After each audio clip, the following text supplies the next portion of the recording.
You know, in the world, we are building medical infrastructure in such a way that today all of us are expecting someday we will all be seriously ill. It need not be so. If you live with Narmada ji, it need not be so. And not just her, there are many others. It need not be so if you know how to manage the elements, if not all of them. It's very easy to bring water and air into your control. These are two elements which are easily accessible. If you do this combination well and little conscious about what you consume, you will never go to the doctor. There was a time, for the whole town there used to be one doctor and it was enough. Today every street has 5 doctors and it's not enough. This shows how we're living. When we forget how to live, when we do not respect what makes our life, the earth that we walk upon, air that we breathe, water that we drink, the very sky that holds us in place, when we have no respect and reverence for that, how they behave within us is very different. Today there is substantial scientific evidence to show that water has tremendous memory. If you just generate a thought looking at the water, the molecular structure of the water will change. Just a look, the molecular structure of the water will change. If you touch it, it will change. How you touch it is very important. So now for example, they're keeping it in a copper vessel with a flower on top of it, because this is the god. What other god?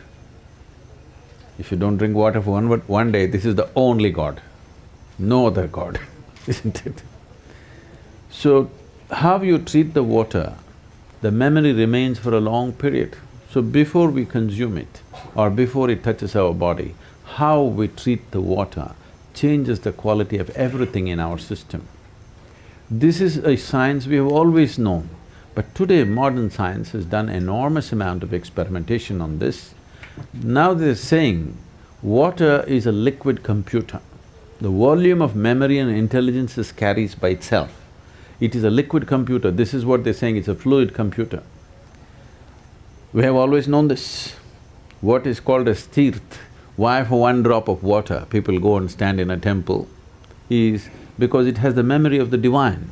You want to take that into your system. If the deity is powerful and the water has touched the deity, it has the memory of the divine, you want that to enter your system. But being in a pure space like this, it's a blessing. If… there are certain ways with which you can be in the water. If one does that, every ailment, all chronic ailments will go. There are infectious diseases and chronic ailments. Infectious diseases are an invasion from outside. Other organisms are entering our body and troubling us. For this you need a doctor. You need warfare, you have to bomb them out. Chemical warfare is normally what we're doing. But over 70% of human ailments are self-help. We manufacture that within our system. This is simply because fundamentally, the way we are treating the elements within ourselves and around ourselves. The so-called modern life has absolutely no reverence to the substances which make our life.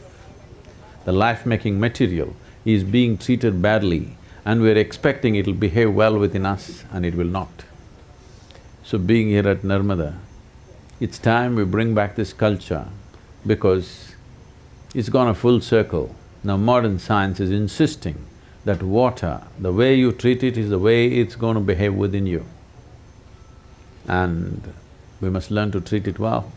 If we want to be healthy, if we want to be well, if we want to be successful, if we want to be prosperous, for all these things it's important the elements within you cooperate. If they don't cooperate, nothing will work.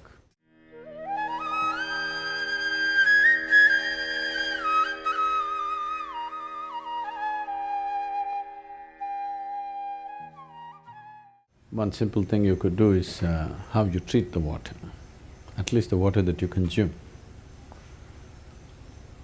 I know today everybody is drinking water from plastic bottles. if you keep it in a metal vessel, particularly copper or copper alloy, the very nature of the water will change.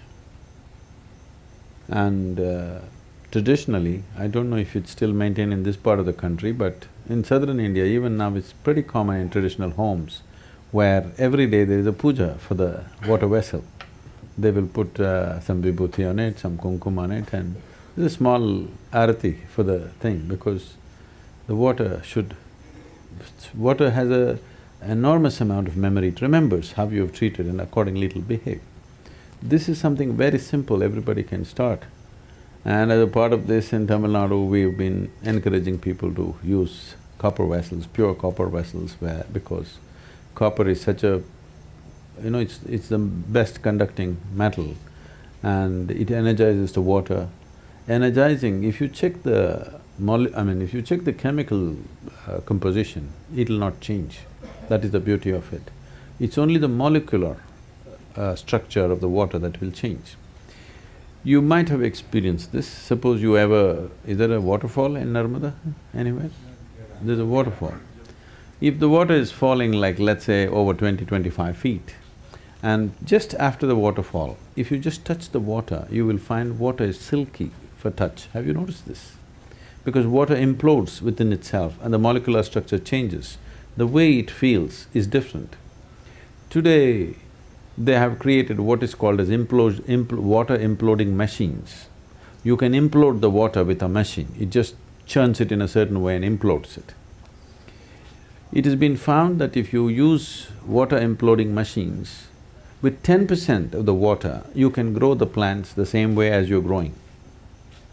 The water consumption will come down. With 10% of water, the plants will yield the same, because the imploded water becomes silky and its ability to become a part of the plant system or tree is much better.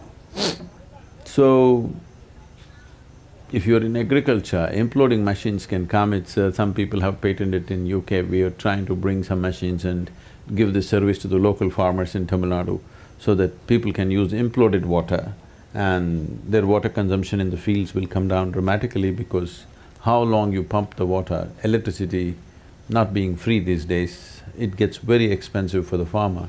If the amount of water he needs to pump on his field is much less, it'll make a big difference.